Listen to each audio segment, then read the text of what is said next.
Hello दोस्तों, बहुत बहुत स्वागत, अभिनंदन एक बार फिर से RDX GS गुरु में। हम आधुनिक भारत का इतिहास पढ़ रहे हैं। उसमें आज एक नया चैप्टर शुरू करेंगे। कौन सा?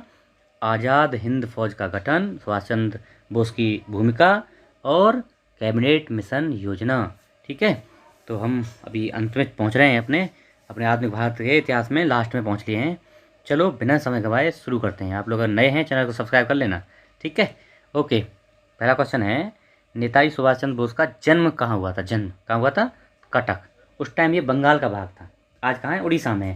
कब? 23 जनवरी 1897 को उड़ीसा के कटक में। उस टाइम बंगाल का भाग था ये। ठीक है, कटक में हुआ था। अगला, INA का मानसिक पुत्र था कौन? ज्ञानी प्रीतम सिंह, मोहन सिंह, सुभाष चंद्र बोस, मेजर आईवाचू फूजीवारा। तो कौन कौन थे? ज्ञानी प्रीतम सिंह और मेजर आईवाचू फूजियारा, ये दो थे। 1 और 4 सही है। तो कौन सा? D option. क्या थी कहानी? सुन लो, बहुत इंपॉर्टेंट है।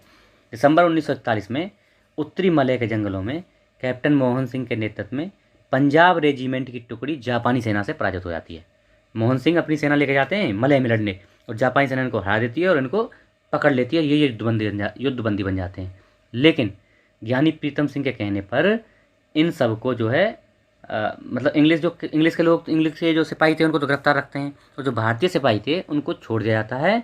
क्योंकि ज्ञानी प्रीतम सिंह इनको क्या है, इनके लिए एश्योरेंस देते हैं कि मैं इनके लिए ओर से जिम्मेदारी लेता हूँ। और वहीं पे मेजर आईवाची फूजीवारा और ज्ञानी प्रीतम सिंह ने मिलकर कैप्टन मोहन सिंह के नेतृत्व में इंडियन नेशनल आर्मी बनाने का ऐलान किया। दिसंबर 1941 के अंत में कैप्टन मोहन सिंह इसके लिए सहमत हो गए, और फरवरी मार्च 1942 में मोहन सिंह के नेतृत्व में इंडियन नेशनल आर्मी INA का गठन किया जाता है, जिसमें जापान के मलय अभियान के तहत पराजित जो ब्रिटिश सैनिक थे ना, जो भारतीय ब्रिटिश सैनिक थे, उनको मिलाकर ये बनाई गई थी।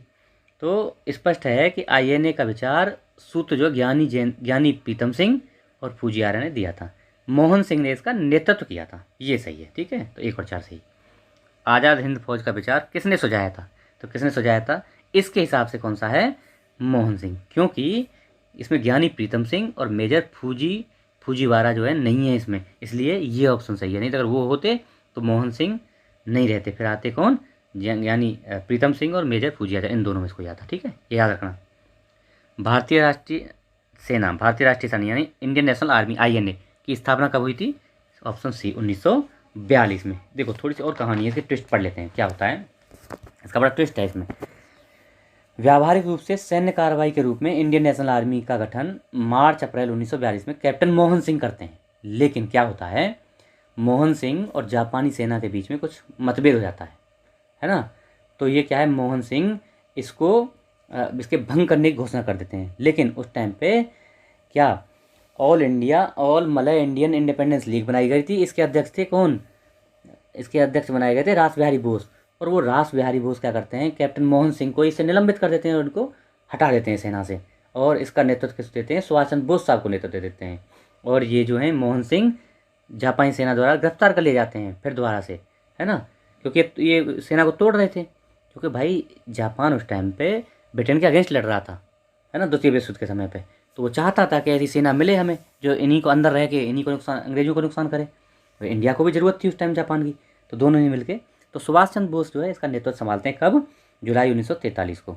और Subhash Chandra Bose Indian national army के नेतृत्व ग्रहण कर, और इसके जो है मतलब क्या है, इसका नेतृत्व ग्रहण कर लेते हैं जुलाई में। और इसको सुविधा के लिए द्वितीय इंडियन नेशनल आर्मी 1943 के बाद कहने लगते हैं, क्योंकि पहली वाली 1942 में मोहन सिंह के नेतृत्व में।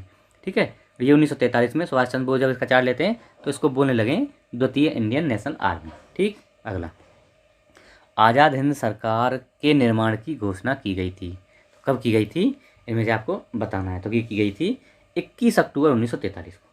4 जुलाई 1943 को रास बिहारी बोस द्वारा आज़ाद हिंद फौज की कमान किसको दी जाती है? सुभाष चंद्र बोस साहब को दी जाती है।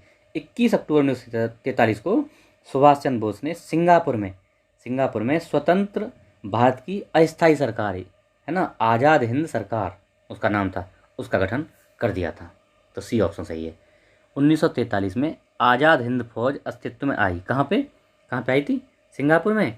कहाँ पे? तत्कालीन मलय में। देखो क्यों, सिंगापुर भी सही है, लेकिन इसमें ज़्यादा सही ऑप्शन है मलय। क्यों? क्योंकि उस टाइम पे सिंगापुर मलय का ही भाग था, इसलिए ये मलय जो है सही ऑप्शन है।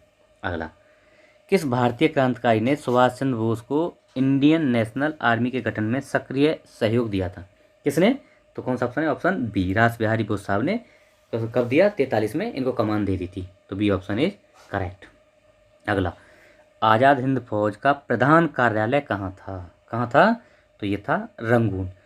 1944 में सुभाष चंद्र बोस इसका प्रधान कार्यालय कहाँ से? सिंगापुर से रंगून स्थानांतरित कर देते हैं। तो बी ऑप्शन सही है, 44 में ले जाते हैं। भारतीय स्वातंत्र संघर्ष के दौरान निम्नलिखित में से किसने द फ्री इंडियन लीजन नामक सेना बनाई थी? तो किसने? सुभाष चंद्र बोस साहब ने। तो कौन सी सेना थी? बहुत इंपॉर्टेंट है ये। 3 अप्रैल 1941 को जर्मनी पहुंचे कौन? सुभाष चंद्र बोस। और इसके 6 माह बाद विदेश मंत्रालय की सहायता से उन्होंने द फ्री इंडिया सेंटर की स्थापना की, जहां वे आज़ादी के परिचय छपवाते और आज़ादी के भाषण देते, प्रचार प्रसार करते। 1941 के अंत तक जर्मन तानाशाह हिटलर ने निर्वासित जो आज़ाद हिंद सरकार थी ना, उसको मान्यता दे दी और सुभाष चंद्र बोस को आज़ादी के लिए लड़ाई हेतु सेना गठन करने का जो है अधिकार दे दिया। इसी के तहत 1942 में सुभाष चंद्र बोस ने उत्तरी अफ्रीका में एक क्षेत्र पड़ता था क्या? रोमेल। वहाँ पे भारतीय जो थे ना, भारतीय युद्धबंदी थे, ये लड़ने गए थे वहाँ अफ्रीका में, लेकिन वहाँ पे वे पकड़े गए थे और इनको जो है युद्धबंदी बना दिया था। तो उन्हीं को, लगभग कितने लोग थे ये 10,000 युद्धबंदी सैनिक थे भारतीय। तो इन सबको इकट्ठा करके किसने? सुभाष चंद्र बोस ने द फ्री इंडियन लीजन 10,000 सैनिकों से, वही युद्धबंदियों से मिला के सेना बना दी। कौन सी? The free Indian legion. अगला, निम्नलिखित में से किस एक ने सुभाष चंद्र बोस को देश नायक कहा था? देश नायक किसने कहा था? तो ये कहा था रविन्द्रनाथ टैगोर साहब ने। रविन्द्रनाथ टैगोर ने 1938 में कांग्रेस का अध्यक्ष बनते हैं ना ये। किसमें? कौन सा अधिवेशन था? हाँ बताओ, हरिपुरा अधिवेशन। उसमें है ना, वही था ना। तो उसमें 1938 वाले अधिवेशन में अध्यक्षता के कारण इसको गुरु रविन्द्रनाथ टैगोर साहब ने देश नायक कहा और देशभक्तों का देशभक्त कहा था महात्मा गांधी साहब ने। देशभक्तों का देशभक्त महात्मा गांधी साहब ने। ठीक है। आज़ाद हिंद फौज दिवस किस तिथि को मनाया गया? देखो, ये मनाया गया 12 नवंबर 1945 को। क्या होता है, ये भी इंपॉर्टेंट फैक्ट है, कुछ देख लेना। 5 से 11 नवंबर 1945 को आज़ाद हिंद के 4 लोग थे। कौन? 3 को, मतलब मेन लोग 3 मानते हैं। 3 कौन कौन है? R.K. सहगल, शहनवाज और गुरबख्श सिंह ढिल्लन। इनके ऊपर 5 से लेकर 11 नवंबर 1945 तक लाल किले में मुकदमा चला गया और उसके अगले दिन 12 नवंबर 1945 को आज़ाद हिंद फौज दिवस मनाया जाता है। तो ए ऑप्शन सही है। अब देखते हैं, आज़ाद हिंद फौज के किस सैनिक को 7 वर्ष का कारावास होता है? 7 वर्ष का कारावास किसको? राशिद अली साहब को। क्या होता है, आज़ाद हिंद फौज बाहर काम कर रही थी तो इनके ये सैनिक पकड़े जाते हैं। उनमें से 3 अभियुक्त हैं। कौन? 3 अभियुक्त हैं, प्रेम सहगल, गुरबख्श सिंह ढिल्लन और शहनवाज। इनको फांसी की सज़ा सुनाई जाती है। कब? नवंबर 1945 में लाल किले में मुकदमा चलता है और उनको फांसी की सज़ा 3 लोगों को, और राशिद अली साहब को 7 वर्ष के कारावास की सज़ा सुनाई जाती है।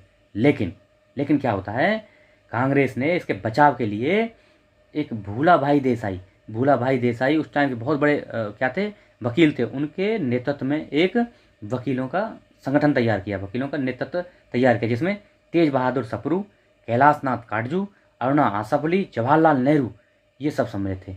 अच्छा, तो इन्होंने जो है वहाँ पे वकालत की और वकील इनकी ओर से, किसके? आज़ाद हिंद के सिपाहियों की ओर से जो है ये केस लड़ा। और विवश होकर किसने? सरकार ने, उस टाइम बेबेल क्या था, वायसराय था, लॉर्ड बेबेल वायसराय था, उसने अपने विशेषाधिकारों का उपयोग किया और जो 3 लोगों को फांसी दी गई थी ना, उस फांसी के दंड को समाप्त कर दिया, मृत्युदंड को समाप्त कर दिया। ये स्थिति आई। ये होती है एकता।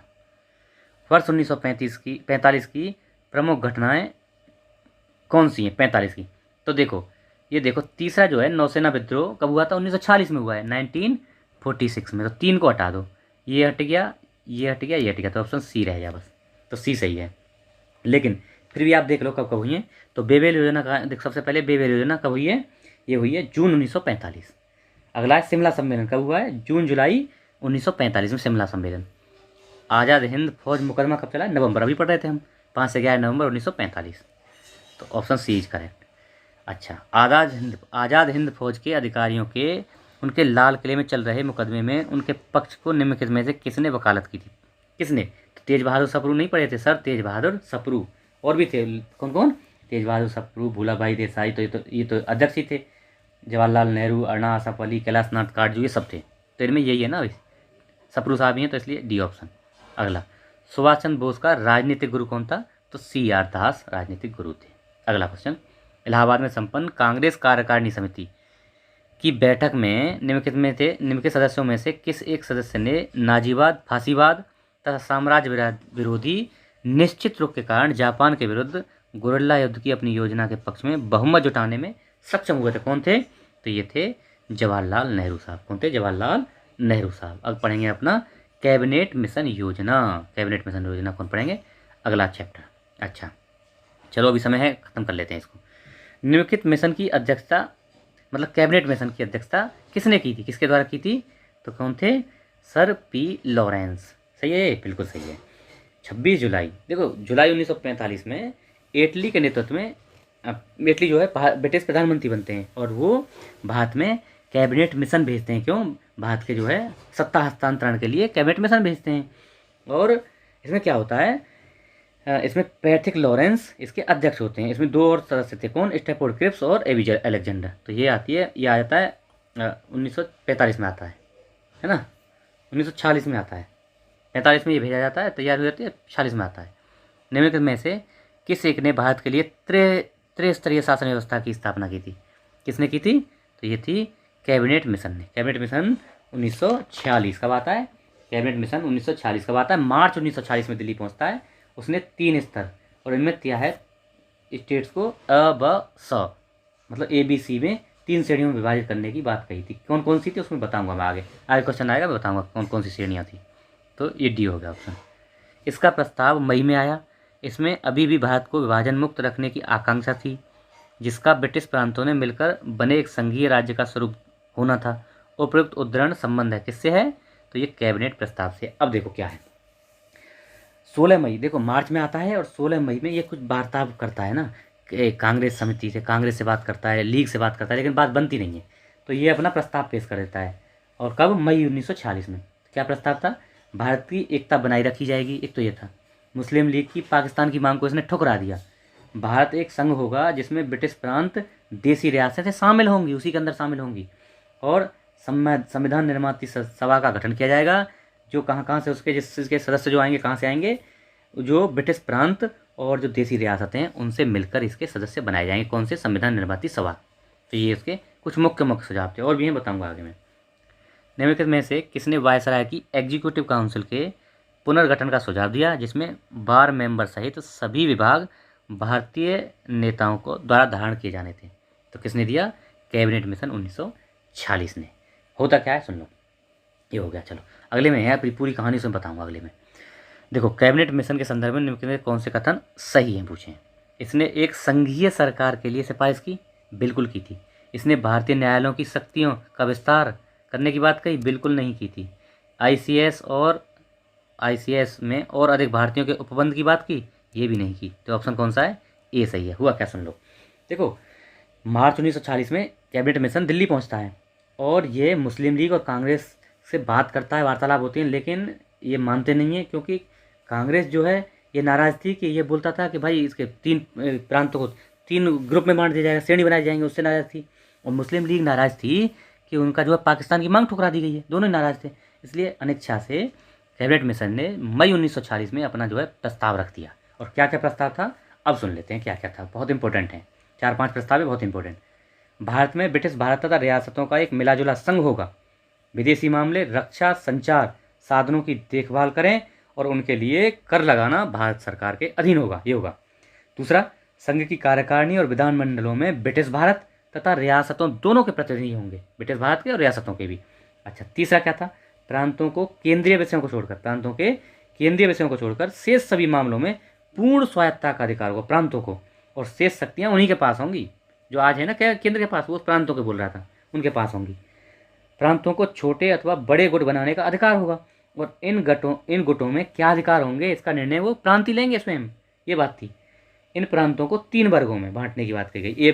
ABCD बताया ना मैंने कौन कौन से थे। पहला वर्ग, ए वर्ग में कौन सा? हिंदू बहुसंख्यक वर्ग। कौन कौन से? मद्रास, बम्बई, मध्य प्रांत, संयुक्त प्रांत, बिहार, उड़ीसा, ये आएंगे। दूसरे में मुस्लिम बहुल क्षेत्र कौन सा, उत्तर पश्चिम के मुस्लिम बहुल क्षेत्र को लिया, जिसमें पंजाब है ना, सीमा प्रांत और सिंध, ये ब वर्ग में या बी वर्ग में आ जाएंगे। और सी में क्या थे, बंगाल और असम, 2 स्टेट, बंगाल और असम को सी वर्ग में रखने की बात थी। इस प्रस्ताव में न्यायालय की शक्तियाँ और ICS अधिकारियों के बढ़ाने घटाने की कोई बात नहीं थी, इसलिए ए ऑप्शन सही है। थोड़ा सा बड़ा हो रहा है लेकिन बहुत इंपॉर्टेंट है, इसलिए पढ़ लो। नीचे कथन कारण दिए हैं, उसको बताना है आपको। तो 1946 में मुस्लिम लीग ने कैबिनेट मिशन प्लान के लिए दी गई अपनी स्वीकृति वापस ले ली, बिल्कुल सही है, ले ली वापस। 1946 में गठित अंतरिम सरकार में मुस्लिम लीग शामिल हुई थी, ये भी बात सही है, लेकिन ये कथन कारण जो है, कथन का सही व्याख्या नहीं है, इसलिए बी ऑप्शन सही होगा। तो अगला देखते हैं क्या है, क्या थी कहानी। कैबिनेट मिशन प्लान ने बहुत अनिच्छा के बाद जो है 1946 में कब मई में अपनी बात जो है सुना दी। तो इसमें क्या हो गया, दोनों ही जो है नाराज चल रहे थे, बता दिया मैंने आपको कहानी। तो बाद में वायसराय ने कांग्रेस के जवाहरलाल नेहरू, मतलब क्या है कि 10 जुलाई को जब नेहरू ने यह कहा कि समूहीकरण अनिवार्य नहीं है, जब ये बात हो गई तो नेहरू जी ने कहा कि समूहीकरण अनिवार्य नहीं है, समूह ब जो मुस्लिम वाला था और समूह स जो बंगाल और असम थे कि राज्य अपने समूह को त्याग कर कभी भी भारत संघ में शामिल हो सकते हैं। तो इससे मुस्लिम लीग नाराज हो जाती है इसी बात से, और वो अपना जो उससे वापस जो अपने स्वीकृति थी ना उसको वापस लेते हैं और सीधी कार्रवाई का प्रस्ताव, बोलते हैं हम सीधी कार्रवाई करेंगे, हमें पाकिस्तानी चाहिए, इस पर अड़ जाते हैं। बाद में जब वो हट जाते हैं तो वायसराय ने जवाहरलाल नेहरू को अंतरिम सरकार बनाने का निमंत्रण दिया, इसमें मुस्लिम लीग को भी सम्मिलित करने को कहा, लेकिन मुस्लिम लीग इसको अस्वीकार कर देती है। लेकिन बाद में फिर क्या होता है, वायसराय उसको फिर बोलते हैं मुस्लिम लीग को कि आप जो है इसमें शामिल होइए, सरकार बनाइए। तो फिर बाद में 13 अक्टूबर को मुस्लिम लीग बाद में मान जाती है और सरकार में शामिल हो जाती है। क्यों? क्योंकि वो उनका प्लान था अगली बार कि अंदर रहकर ही सरकार में तोड़फोड़ करेंगे और सरकार काम नहीं चलने देंगे, इसका विरोध करेंगे अंदर से, ये प्लान के साथ शामिल हो जाती है। ठीक है, तो बी ऑप्शन सही। कांग्रेस के निम्नलिखित नेताओं में से कौन एक कैबिनेट मिशन योजना के पक्ष में पूरी तरह से था? तो कौन था? महात्मा गांधी साहब। महात्मा गांधी साहब पूरे पक्ष में, यह योजना वो मानते थे, उन्होंने कहा था कि यह योजना उस समय की परिस्थितियों के परिप्रेक्ष्य में सबसे उत्कृष्ट योजना थी। क्यों? क्योंकि इसमें ऐसे बीज थे जिससे दुख की मारी भारत भूमि की यातना मुक्त हो सकती थी, ये बात थी। अगला लास्ट क्वेश्चन कौन सा है, वह कौन सा कांग्रेस अध्यक्ष था जिसने क्रिप्स मिशन और लॉर्ड वेवेल दोनों की साथ वार्ताएं की? तो किसने की? अबुल कलाम आज़ाद साहब। क्यों? क्योंकि 1940 से 45 तक यही रहे, 42 में क्रिप्स मिशन आता है और 45 में वेवेल योजना, तो भाई दोनों के साथ वार्ता करेंगे। इसलिए ये हमारा लेक्चर ख़त्म होता है। आशा है आपको पसंद आएगा, पूरी ताकत लगा दी है मैंने आप लोगों को बताने के लिए। आप लोग इसको शेयर करिए, अगर नए हैं चैनल पे सब्सक्राइब कर लीजिए, है ना, और तैयार हो जाइए बेल आइकन दबा के अगले नए और बेहतरीन वीडियो के लिए। Okay, thank you so much.